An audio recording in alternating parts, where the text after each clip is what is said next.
You are listening to the Amoda podcast. In this series, Amoda explores her essential teaching through conversation and excerpts from interviews and events. To find out more about events and to sign up for her newsletter, go to www.amodama.com. Please subscribe, comment and share if this podcast moves you. And if you feel called to donate, please go to the website. Thanks for listening, and we hope you enjoy. Okay, greetings, one and all, and welcome back to another podcast with Amoda.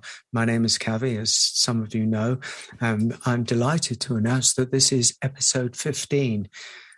Yes, Amoda, we've made it through 15, well, you have made it through 15, and here we are. So, hello, Amoda.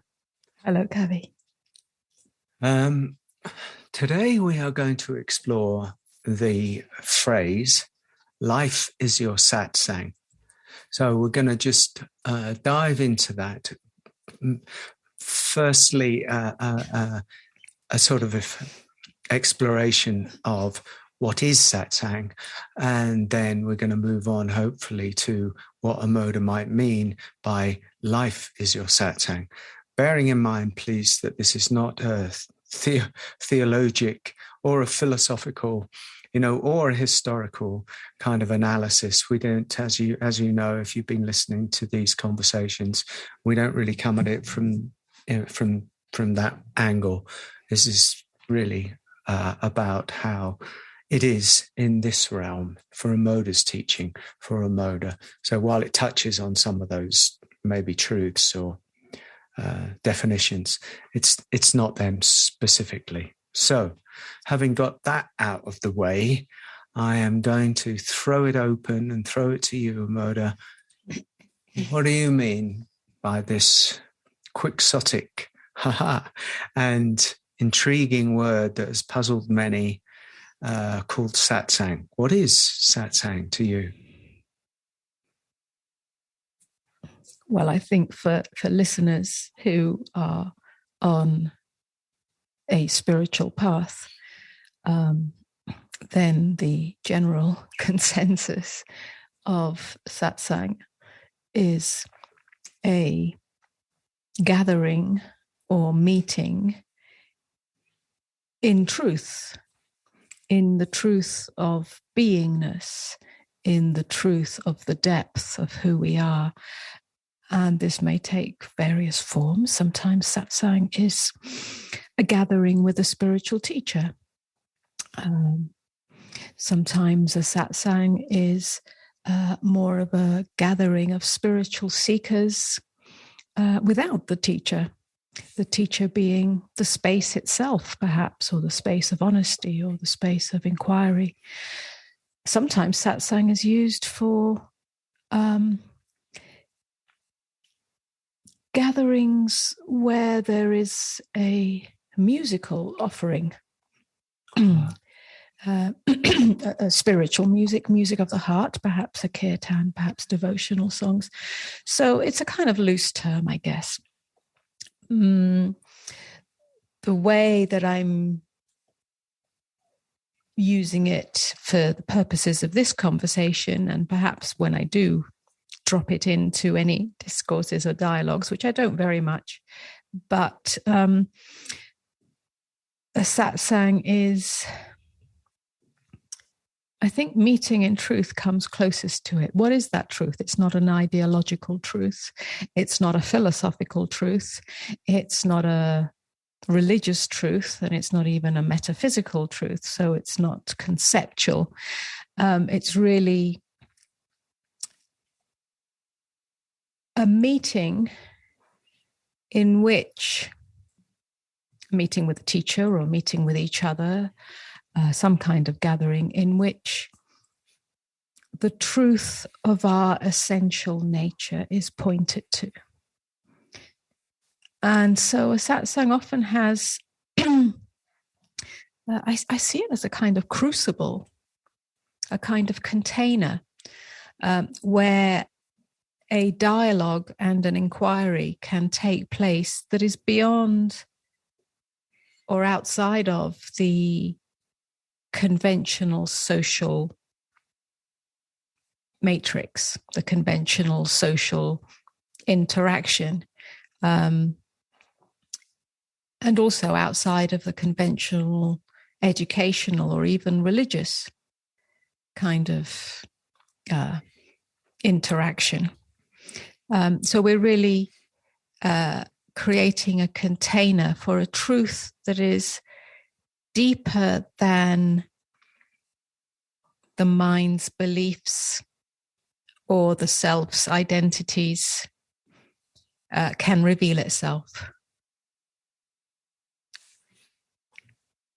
And so in that crucible of discourse and inquiry, which may take the form of a kind of formal question-answer interaction, in that the possibility or the transformative quality of a satsang is that some of the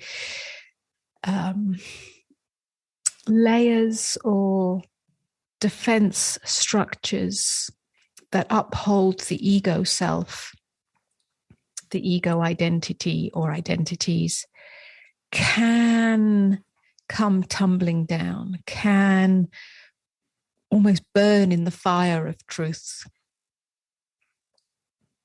So it has a transformative or transmutative quality just by its very nature. Like truth is like a fire. Fire. Yeah. And so is there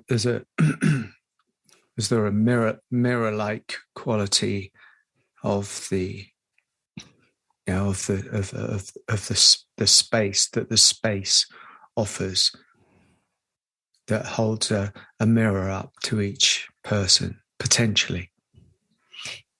Yes, I mean, that's where a satsang really needs, if you like, one who has awakened, one who has gone beyond their own, self-identities and is rooted in that, abiding in presence and openness and the truth of beingness, the truth of the innermost state as consciousness. So then there can be a reflection. Yeah. Okay. Yeah. I'm going to segue and jump very quickly then, because I think we've established that. I don't think there's, in a way. So then we go on to this second point, which is the phrase, life is your satsang. And now I'm going to call into question something that is a rather anomaly in this instance, because you said that satsang, generally speaking, is a meeting in truth. Yeah. But here you're pointing to life is your satsang. But hold on a minute. The matrix world, the world of unconsciousness, the world of duality, what's that one about? Because there's no human being or master sitting in life holding the space of truth. Yeah, it's the world of illusion, the world of delusion, the world of the veil. Yeah, it's the veiled world. So how, my dear Amoda, can that be your satsang? Okay, let's take this slowly. Let's try and dissect that. First of all, I said life is your satsang, not the world is your satsang. Oh, you're a crafty one, aren't you? So we need to. You've always got an answer. Make a discernment between that. The world is the world of the matrix, the matrix of beliefs. There is no world out there other than the world that we believe it to be through the veils of our own perception, our own beliefs, and so on, unless those veils have been cleared. So the world is made up of a kind of matrix of beliefs, narratives, points of view, and usually through the lens of the myopic ego self. When I refer to life, I mean the life that is beyond the world. That's a whole exploration in itself. So I guess that's what this conversation is about. Let's have a look at this. Yeah. So yes, when we talk about the conventional understanding or usage of satsang, we're usually talking about a spiritual teacher, one who has awakened, who is not coming from ideology or belief, but is coming from direct realization of true nature and is able to reflect that, point to that, speak from that, and sit in the vibration of that, because that's who or what that one essentially is. That is essential nature. So anyone who comes into the field of that is going to have that reflected or pointed to see, to show how one's belief in me as this identity or that identity is not true nature, is not the essence. Now, how can life do that? Because what I'm really saying is that life is your spiritual teacher. Well, first of all, on the spiritual path, we do almost always naturally are drawn to some kind of teacher on the path. Yeah. At some point, we are invited, or at least in my teaching, to include life as the teacher, or to turn towards life as the teacher, because there is a tendency, first of all, to become dependent on the form of the spiritual teacher, or even the form of the satsang. Yeah, when I say form, I mean the time and space in which the satsang takes place. It's usually a couple of hours once a month, or a couple of hours once a week even. And then that is the form of the satsang. And so there is a reliance or a dependency or expectation or commitment to the discovery of true nature, to the discovery of truth in that time, in that form, either the form of the satsang or the form of the teacher in the satsang.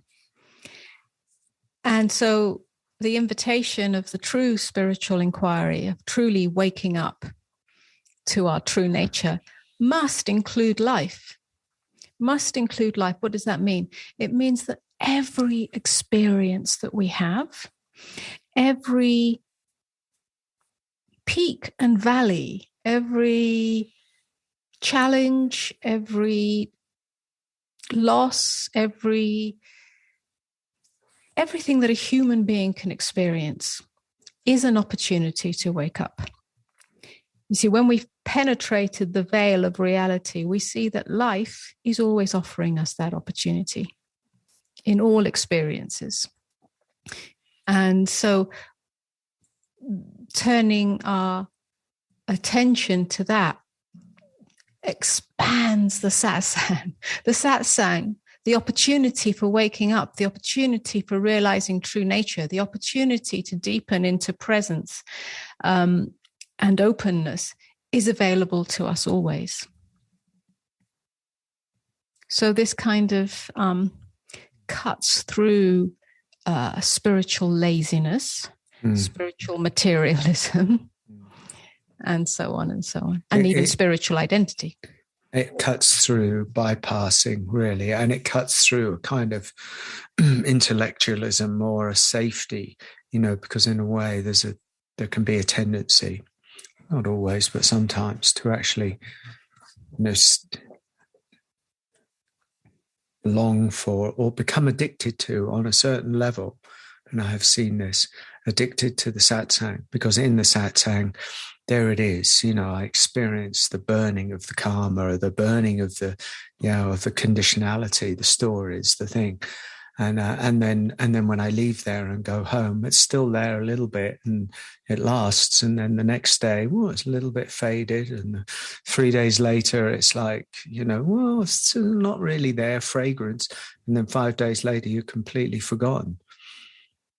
Yes. And so then the desire is to rekindle that flame, that fire, by either seeking it somewhere else or seeking it in the same place, and et cetera, et cetera. I think most people know this, kind of tendency now. And I think there is a conversation about, how there's a need to move from that. And this is where the juice really is, isn't there? And I know this from my own life, because yes. I very much embrace that every experience that I'm having is a profound moment, if I could but see it and not just gloss over it or turn away from it. A profound invitation to ask the question, who am I in this moment? Yes, absolutely. And it's a fine line. It's, to completely turn away from any from the treasure that is available when let's say a true teacher is in the vicinity, to turn away from the commitment to that path because of some idea that you can do it all yourself kind of thing. That's not it either. It requires both a commitment, a sort of going all the way, and also a seeing through the codependency of that relationship, which means including life. Yeah, including life. It's the same as meditation. We can sit on the meditation cushion for an hour a day or 30 minutes a day. And then the rest of the day, we're not on that meditation cushion, either literally, nor, metaphysically. Yeah, we've let go of the reins. We've become unconscious, and that's, a kind of spiritual laziness. So what I'm saying is that life is your meditation. Life itself offers that possibility. Life is your guru. Life is the ongoing invitation to surrender the self into the now through all experiences, and to see that which is beyond experience, to realize true nature beyond the comings and goings of all experiences. And life is always offering that opportunity. That's how much life loves us. Life loves us in the same way that a spiritual teacher loves us. Yeah, life is the embodiment of love, but I say that in terms of the unconscious state. The unconscious state of the human being, the ego state of the human being, doesn't see life that way, doesn't see through the veil of its own likings and dislikings, its own grievances about life, its own sense of being victim of life, and therefore sees life as doing something wrong to me, doing something bad to me, doing something punishing to me, abandoning me, rejecting me. Yeah, so we put a lot of projections onto life and then believe life to be that. Yeah, but when we allow life to actually be an expression, an invitation from that which is beyond form, that which is the source of all life, which can only be a kind of eternal goodness, yeah, lifing itself. It's always giving itself to us. Then we can start to, if you like, open to life, yeah. allow life, become intimate with life, become intimate with every experience, because in that intimacy, something completely changes. Yeah. The sense of self as the poor me changes in deep intimacy with what is. It dies. It can't exist in the deep intimacy with what is. That is the fire of truth. Yeah. Separation comes to an end. You know I hear you completely, of course, and I'm wondering, do you? I mean, life's experiences are many and varied and very dense. It's a dense realm of reality. The mainstream world that we're all bred to and designed to be able to navigate in. And so your invitation is, this invitation of life being satsang is actually quite radical, isn't it? Let's face it, it's radical. So, what needs to happen kind of first, in a way, because I know that people are hear that message. They hear that message, I know. But, how do you, it's always the how question, of course. I'm going to ask it for people. It's like, how do you do that? Do you have to have had a glimpse beyond the veil first? Or can you just have the intention, even if you haven't had a glimpse beyond the veil? I'd like to know what that is as well at some point. If you haven't had a glimpse beyond the veil, but you've got the will and you've got the longing, you've got the desire, but boy, that is such a dense, the realm of reality that I've given myself to for the last 40 or 50 years, and you're saying open to it. Oh, when, where, how, what? Ooh, it's freaky. Yes. I'm trying to ask difficult questions because I know that these questions are around. Yeah. Yeah. They're alive. You have to have come to a kind of internal pressure cooker point in which the intensity of psychological suffering. Yeah, let's make it clear. We're talking about psychological suffering here. In other words, our thoughts about reality. Our beliefs about reality. Yeah. Yeah, our beliefs and our thoughts about my experience. Okay, yeah. That's where psychological suffering takes place. This shouldn't be happening to me. I'm a bad person. They shouldn't have done that. He shouldn't have said that. I shouldn't be punished in this way. Life shouldn't be letting me down. I should be getting what I want. I need it to go my way. I should be better than this. I'm not enough. Therefore, I've got to try harder, and so on and so on. This is psychological suffering. And we're primarily talking about the modern day psyche. Yeah. Let's not look for now, because it's not so relevant, although it's relevant to each human being, but to, let's say, cultures either historically or in the modern day that are in extreme conditions of physical survival, suffering, yeah, famine, war, extreme poverty, and so on, yeah. Because the psyche isn't necessarily available for this in that, yeah, when that's all the only reality it knows. Yeah. I mean, you can wake up in a jail cell and you can wake up in the midst of torture, but we're still talking about the Western psyche. That's an extreme condition within the Western psyche, or the modern day psyche, I should call it. But even today, cultures that are in extreme poverty, perhaps in Africa, in famine, where children are dying, they're malnourished, we're not talking about that. That needs support on a different level. on an actual physical survival level. You can't really be thinking about waking up if you're dying of starvation, malnourished and so on. So we are talking about a certain level of development of the psyche that isn't totally fixated on physical survival.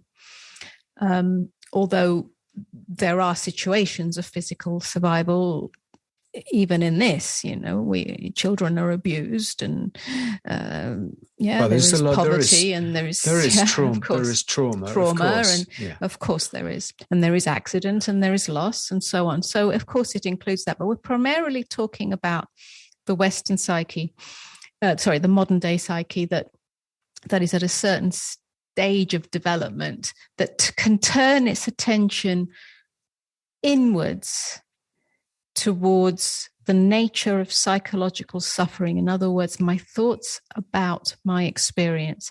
When it starts to see that, because it starts to see there's a kind of intensity of psychological suffering where poor me this, poor me that, my life is a drama, he left me, I lost my job, things aren't going my way.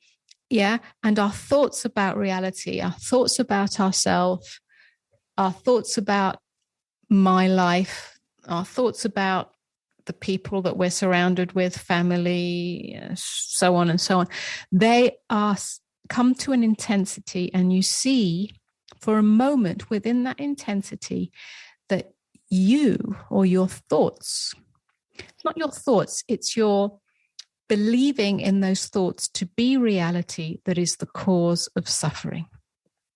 Now you're asking, how does that happen? How do you see that? There isn't a how. It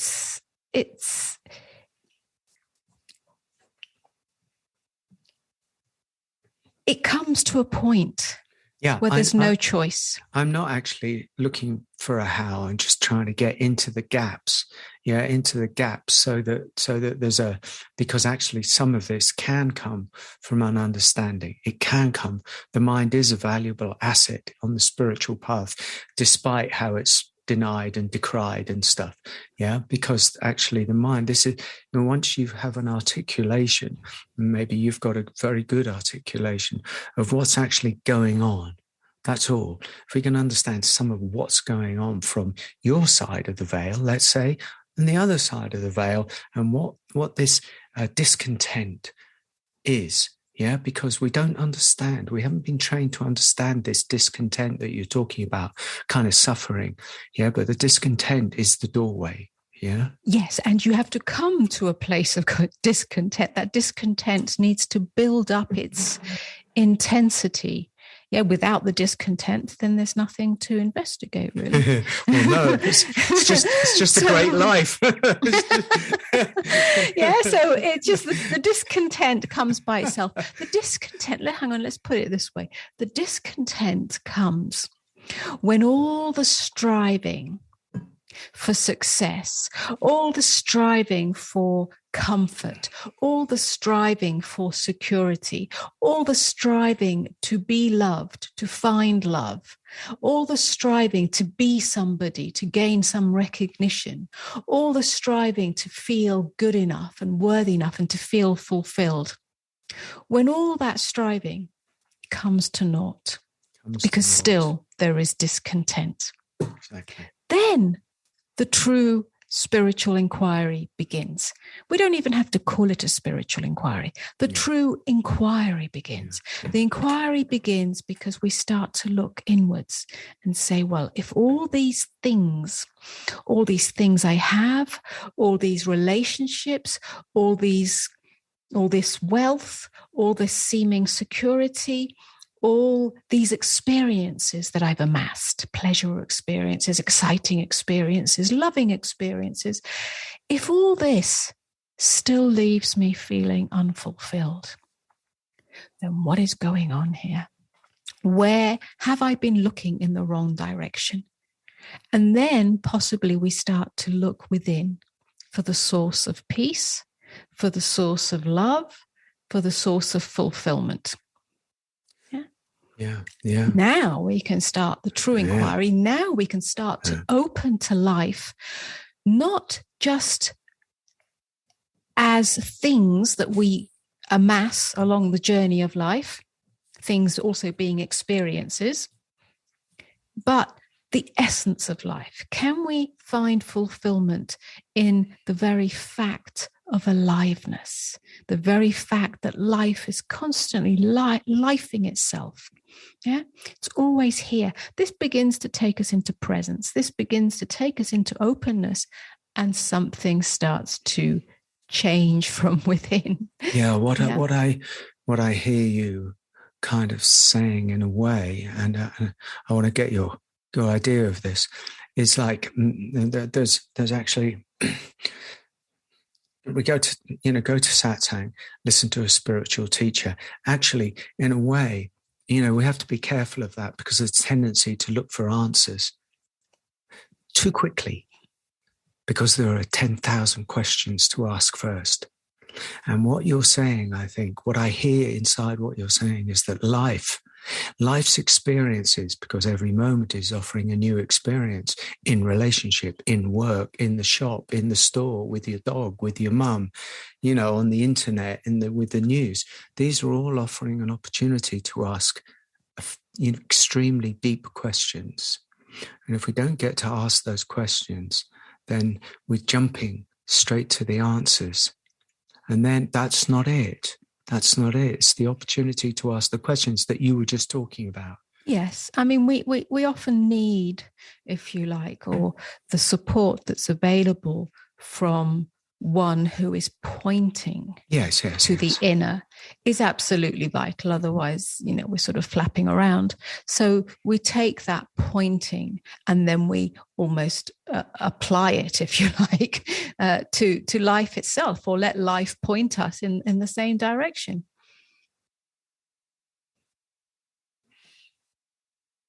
Becomes a very practical, living satsang. Yeah, a living guru, if you like, the guru of life itself. And we also speak in spiritual terms about surrender to the guru. Yeah, we need to open ourselves, to that relationship, and that's very much the traditional way. And even the modern day way, in the moment, at least, we don't have to surrender our whole life to the guru. But in the moment, I surrendered my life to you. Well, luckily it worked out quite well. I like it. Well, I didn't take advantage of you. You could trust me. I wasn't going to steal your money or anything, because you didn't have any. Take advantage of my body. I didn't need anything from you. But in the moment of inquiry, when we're with a teacher or whoever it might be, there must be a deep surrender to that. Yeah, to surrender to the intimacy available in that. And so, in speaking of that surrender, if we apply that to life, surrender to life itself, that becomes very powerful. I'll give a little bit, if I may, example or story from my life. Yeah. Go ahead. When I came back from India, when I came back from Pune, being in the Osho ashram, even though Osho wasn't there, the one thing that, if you like, happened to me in being there and continued, without any conscious, I could say conscious intention. I didn't really understand what was going on, but I surrendered to the unconditional love that seemed to be palpable and available in the frequency field of the Pune ashram. It wasn't a surrender to anyone. It wasn't even a surrender to Osho as such. He wasn't in his form, in his body. Therefore, there wasn't much to surrender to. other than in the imagination, but there was a frequency field of openness, of love, that I didn't even know that that's what was happening. But somehow that surrender continued when I returned to, at the time I was living in London in quite difficult conditions. But it's like it sort of translated the path of surrender, the energeticness of surrender, I should say. I didn't even know consciously it was the path of surrender, but the energetic state of surrender continued into my life. What did that mean? It meant that instead of fighting the things that I thought were wrong, instead of blaming life for things going wrong, instead of scrambling for something else, something other than what was here, what was unfolding in my experience, somehow something in me relaxed and allowed whatever was unfolding, even though the conditions or the circumstances were uncomfortable. At the time, I lived in relative poverty, relative insecurity, and in a challenging relationship. Relative dysfunctionality in relationship. In a relationship. Not with me, I hasten to add, people. So life was far from perfect or the way that I might have wanted it to be. But something in me gave up the fight, gave up the argument. That's what surrender is. And allowed myself to be intimate. And if you like, go with the flow of things. I'm not talking about circumstances, although it includes circumstances, but just to relax into the experience I was having. And it started to change from being a very, what I was experiencing before that, a very malnourished experience. I felt like I wasn't nourished by life. I felt like I was outside of life. I felt like I was kind of the poor bird that had been kicked out of, the baby bird that had been kicked out of the nest and was left sort of gawping on the side of the road, waiting for its mummy to come to feed it. That's kind of how I experienced life. I was malnourished. Well, my circumstances didn't change, certainly not straight away. I was still in relative poverty. I was still in relative hardship. I was still, lost in terms of not knowing what to do, which direction to take. But they started to get nourished by life. The self that was fighting, that was arguing, that was feeling outside of it, started to become intimate with it. And gradually that changed. It became much more of a river of surrender. So even when my internal state, my internal psychological landscape might have been one of melancholy, which is something that I experienced a lot. So I would feel quite open and high and ecstatic, perhaps through meditation, perhaps I'd, whatever it was I was doing at the time. I did go to the Buddhist monastery quite a lot, and that was a beautiful experience that opened me up. So I'd get open and high and a little bit ecstatic, and, then life is good. And then, and then a certain melancholy would come, and I'd start to feel like the little bird again. And I started to surrender myself in all that. In other words, I stopped being concerned with whether it was high, whether it was low, whether it was ecstatic, whether it was melancholic, whether it was light, whether it was dark, whether it was spiritual, whether it was mundane. And this whole polarity that the self is identified with and therefore creates an argument with reality, reality being your internal state, not just your external circumstances, that started to dissolve, and it became a river of surrender. That's what it felt like. And it became more graceful, more smooth. So whatever landscape I was moving through, it was absolutely okay. And this is beautiful. This is more to the point. River of surrender. I do love this. So when it's almost like you began to live from a different intelligence. A different intelligence started to inform your, actually even your worldly, not just your inner world, but your entire worldly experience began to open up, and you were living from this river of surrender, which is available to each of us, to everybody, but we're so busy and preoccupied.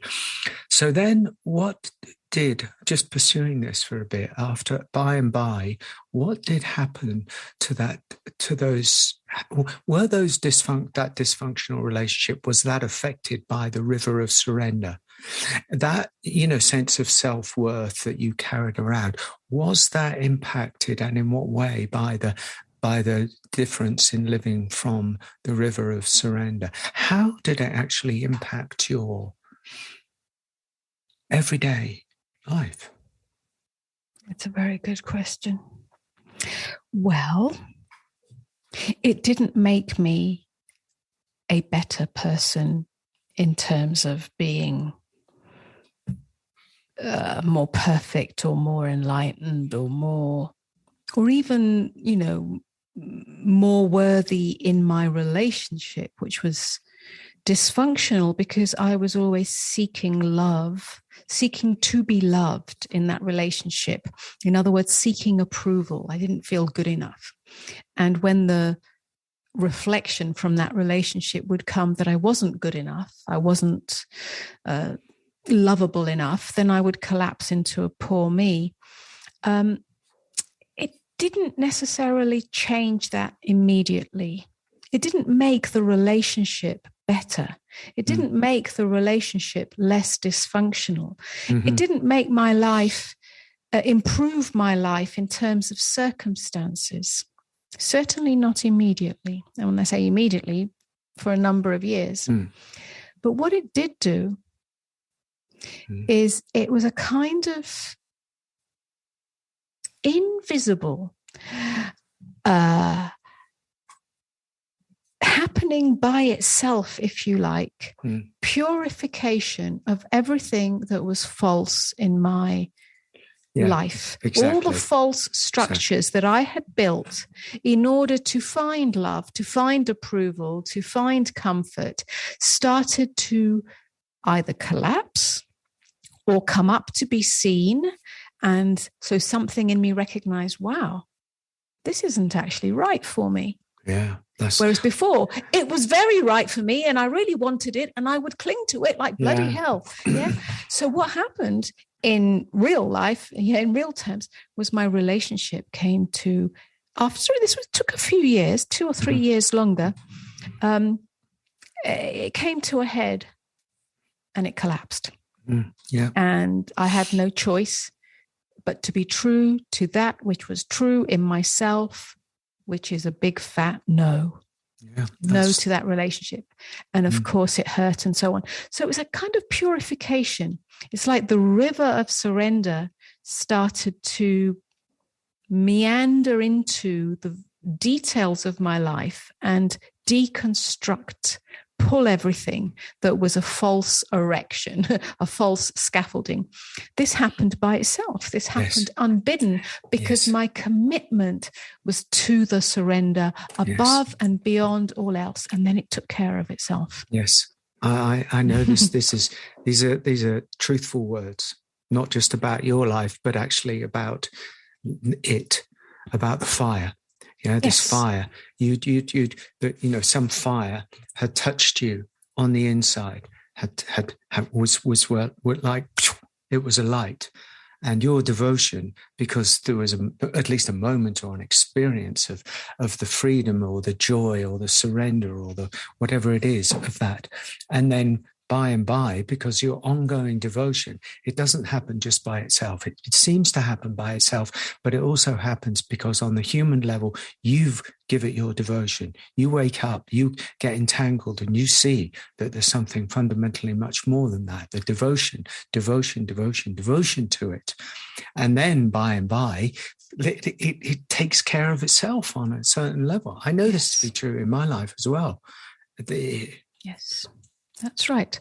So surrender sounds very soft and very flowing, but it has tremendous ferocity. Yeah, the ferocity of truth, the ferocity of clearing the way. And so it's almost like a symbiotic relationship between a kind of softness, a kind of receptivity, a kind of bowing down to what is, and the ferocity of being devoted to that and only that, not ideologically or conceptually, but in the very cells, in the very heart of your being, where, and then it does take care of itself. You have no choice. And then you have no choice because you're in surrender, and surrender is choiceless.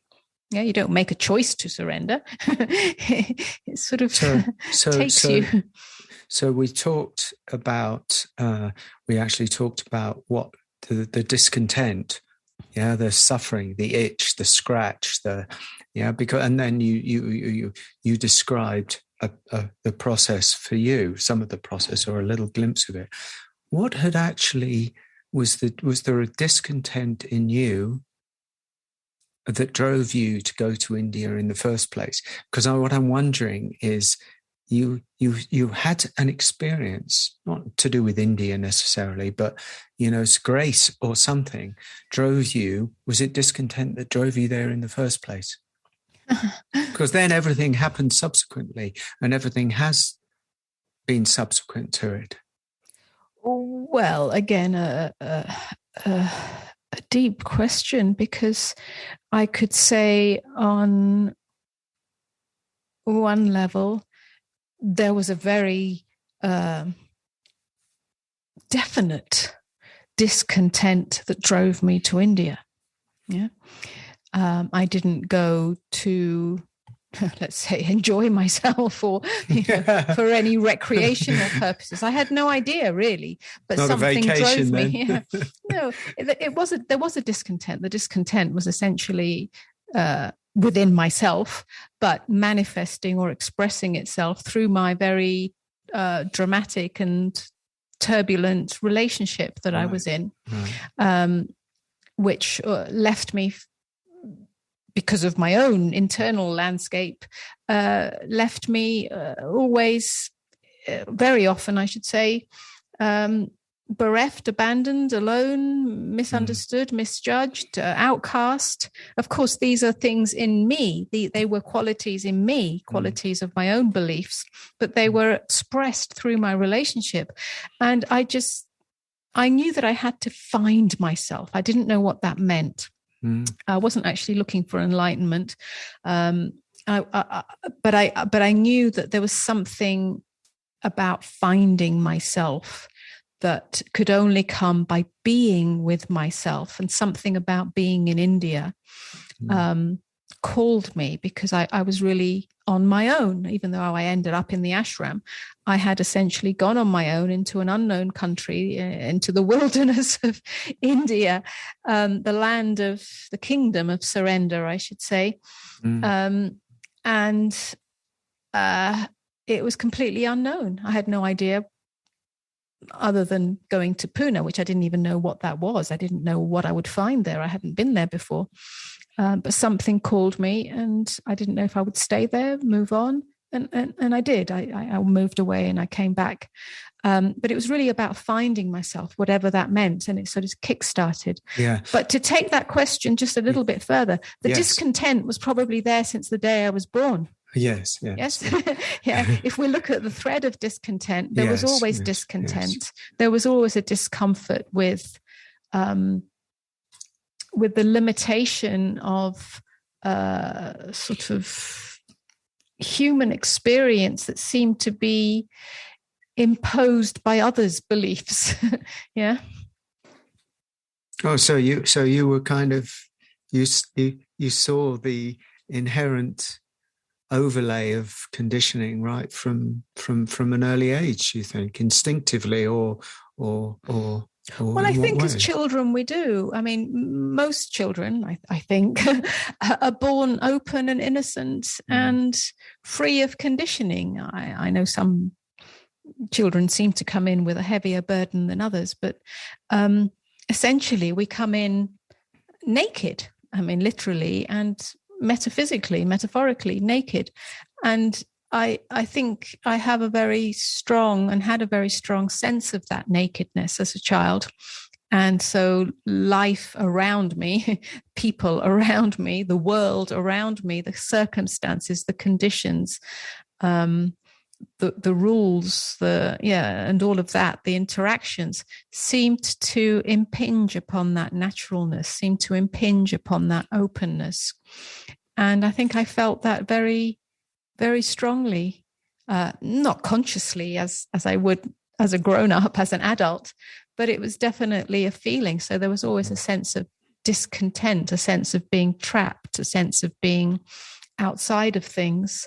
And somehow that kind of built a sort of existential discomfort, which drew me to study psychology, which drew me to be interested in the transpersonal, which drew me then into being interested in meditation and more spiritual, transcendental Psychedelic methods, and psychedelic, of course, yes. So it's all part of the same thread. Yeah.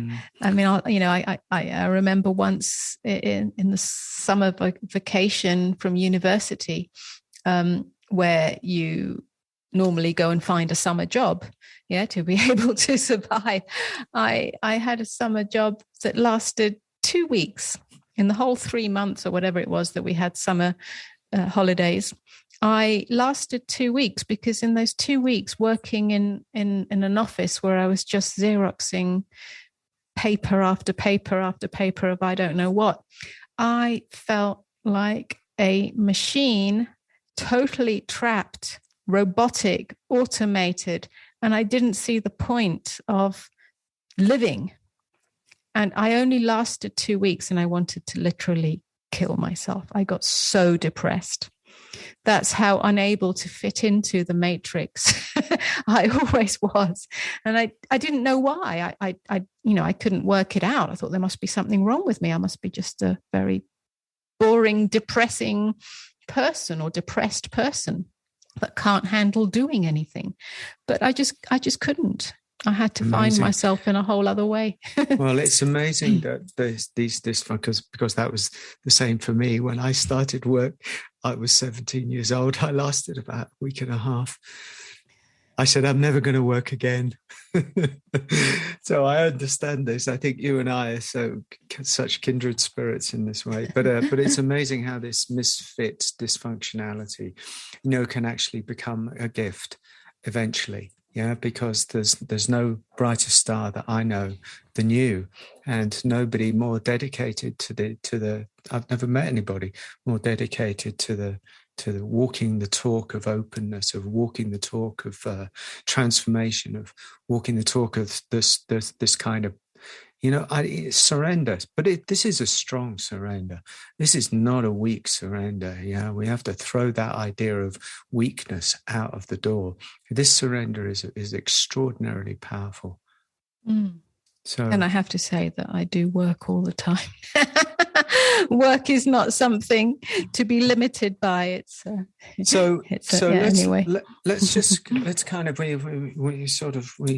the river took us into your life, and I have to say I do rather like exploring some parts of your life, and I think it's quite useful, given that you're a spiritual teacher who has a message, but also you have a life, and the life is reflected in the message, and the message is reflected in the life, and it does support people and help people to see the person behind the message, the human being behind the message. And we're not living in the old days where the teacher was some anonymous kind of being in a way. it's good to see the humanity, the how it worked, what the movement was. How's the river been for you? Because I know you, and I know how the river has been for you. And it's like, wow, that's an incredible journey, an incredible transformation. So, wrapping it up, this is the truth. Yeah, that if you are able in your satsang way, in the meetings that we do, to light the fire, to hold the fire of truth, of this kind of truth, this deepest, most honest, most open, most tender, most powerful, if you like, truth, and it sets fire to somebody, and then they can take that fire and it starts burning into their life in a good way, then the work is good. The job is. I think that what's perhaps, I don't know if it's unique, I'm sure it's not unique, but it in some ways it's a breakaway from the traditional, spiritual teacher vibe in that what happens in our meetings and gatherings is that everything is included. The ordinary life is included. People do come with their ordinary life, let's call it everyday life, seeming problems, struggles, relationships, work, loss, heartbreak, stress, and so on. So people do come with that, and we don't just turn away from that and point only to the absolute or the transcendent, or to the absolute truth, as if that would solve all problems. It does solve all problems, but only when we include the problems. So we bring ways of shifting the perspective within the problems, not just shifting the perspective on the level of the sort of personhood, although the personhood is included, but shifting the perspective enough so that we go beyond the personhood. And that's a great challenge in some ways, because it's the dance, the relationship, the paradox of the relative and the absolute, the in the world but not of the world. Yes, that's right. And it's totally relevant to our times. This is spirituality for the contemporary seeker, and as both you and I say, Kavi, so often, it's not really spirituality anymore. Spirituality implies something other. It is and it isn't. Yes, it is spirituality because we're talking about that which is not just on the surface, but it's not spirituality in the sense of it being something separate from our everyday lives. This is absolutely relevant, practical, necessary for the evolution of the individual and the evolution of humanity at this stage in our history. And hopefully our next podcast might be on exactly that point, talking about the bifurcation point in consciousness at this point in history. That's a good one, isn't it? You're on. I've got it. It's a date. It's a date. Lovely. Okay, so let's do that. If we can try and do that before Christmas, so that it's Christmas offering. It's got a Christmas special. The bifurcation point, especially for Christmas. Excellent. Okay, Amoda, thank you so much for sharing your personal story and learning thereupon, and for opening this juicy subject up. Are you complete? Is that good? I am complete and incomplete at the same time. Okay. Thank you, Kavi, for the bowl of this conversation. My pleasure. As always, I enjoy it. I'll see you downstairs for a cup of tea. Thank you so much for listening, everybody, and putting up with our meandering shenanderings. And we hope there's something that speaks to you, that speaks to your heart, that speaks to your fire within. We're all passengers and custodians of the change that is going on and taking place, whether we like it or whether we don't like it, or maybe. Be well, be blessed, and we're going to see you again soon for another podcast. Meanwhile, take care. Bye-bye.